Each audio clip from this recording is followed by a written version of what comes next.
সংযুক্ত আরব আমিরাত প্রবাসী বাংলাদেশি ব্যবসায়ী ও উদ্যোক্তারা বাংলাদেশে প্রায় ১,০০০ কোটি টাকা বিনিয়োগে আগ্রহ প্রকাশ করেছেন। বিনিয়োগ ও প্রবাসীদের বিভিন্ন সমস্যা নিয়ে বাংলাদেশ সিআইপি বিজনেস অ্যাসোসিয়েশনের সদস্যরা সোমবার প্রবাসী কল্যাণমন্ত্রী আরিফুল হক চৌধুরী এবং পররাষ্ট্র প্রতিমন্ত্রী শামা ওবায়দের সঙ্গে সাক্ষাৎ করেছেন।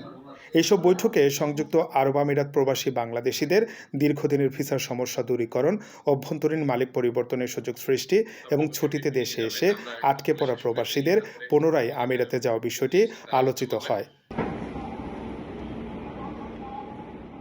এদিকে বাংলাদেশে প্রবাসীদের সম্ভাব্য বিনিয়োগের বিষয়ে মঙ্গলবার বাংলাদেশ বিনিয়োগ উন্নয়ন কর্তৃপক্ষের সঙ্গে বৈঠক করবেন বাংলাদেশ সিআইপি বিজনেস অ্যাসোসিয়েশনের সদস্যরা।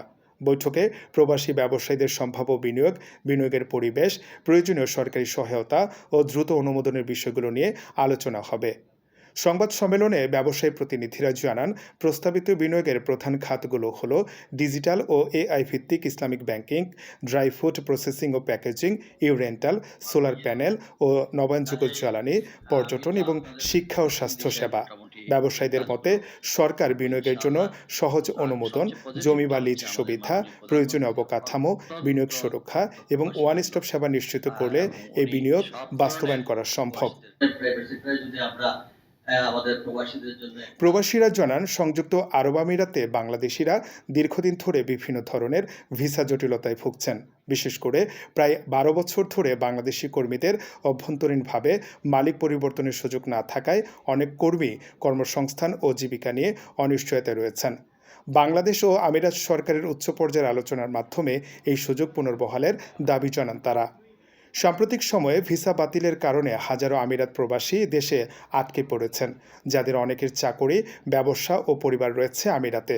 দেশে আটকে পড়া প্রবাসীদের তালিকা তৈরি করে আমিরাত সরকারের সঙ্গে আলোচনা এবং তাদের পুনরায় আমিরাতে যাওয়ার সুযোগ তৈরিতে প্রবাসী কল্যাণ ও বৈদেশিক কর্মসংস্থান মন্ত্রণালয় এবং পররাষ্ট্র মন্ত্রণালয়ের দ্রুত হস্তক্ষেপ দাবি করা হয়েছে। সংবাদ সম্মেলনে প্রবাসীদের সেবা আরও কার্যকর করতে বাংলাদেশ দূতাবাস ও কনসুলেটের দক্ষ, অভিজ্ঞ অরাজনৈতিক ও প্রবাসী বান্ধব কর্মকর্তা নিয়োগের দাবি জানানো হয়েছে। এছাড়া ২৪ ঘন্টার জরুরি হেল্পলাইন, ডিজিটাল অভিযোগ ব্যবস্থা এবং স্থানীয় প্রশাসনের সঙ্গে সমন্বয়ে প্রবাসী সহায়তা সেল গঠনের প্রস্তাব দেওয়া হয়েছে। তারা যখন ট্রেনিং করেন বিভিন্ন এখানকার আমাদের প্রবাসীদের পক্ষ থেকে ভিসা জটিলতা নিরসন, বিদেশে যাওয়ার আগে ভাষা ও দক্ষতা প্রশিক্ষণ, সবার জন্য প্রবাসী কার্ড, স্থানীয় আইন সম্পর্কে প্রশিক্ষণ, মৃত প্রবাসীর মরদেহ সরকারি খরচে দেশে আনা, জেলা পর্যায়ে স্বাস্থ্যসেবা, রেমিটেন্স প্রণোদনা বৃদ্ধি, সাশ্রয়ী বিমান ভাড়া, প্রবাসীদের সম্পদ ও বিনিয়োগ সুরক্ষা, সহজ ঋণ, বিমা এবং মধ্যপ্রাচ্যে সংকটের সময় জরুরি সহায়তা সহ ১৫ দফা প্রস্তাব দেওয়া হয়েছে। বাংলাদেশ সিআইপি বিজনেস অ্যাসোসিয়েশনের সদস্যরা বলেন, প্রবাসীরা শুধু রেমিটেন্সের উৎস নন, তারা বাংলাদেশের অর্থনীতির অংশীদার, বিনিয়োগকারী ও উন্নয়ন সহযোগী। তাদের মতে ১,০০০ কোটি টাকার সম্ভাব্য বিনিয়োগ বাস্তবায়িত হলে বাংলাদেশে নতুন শিল্প, কর্মসংস্থান, রপ্তানি ও প্রযুক্তি নির্ভর অর্থনৈতিক কর্মকাণ্ডের সুযোগ তৈরি হবে। তারা সরকারের কাছে প্রবাসীদের জন্য নিরাপদ ও বিনিয়োগবান্ধব পরিবেশ নিশ্চিত করার পাশাপাশি ভিসা জটিলতা ও দেশে আটকে পড়া প্রবাসীদের সমস্যা দ্রুত সমাধানের আহ্বান জানান।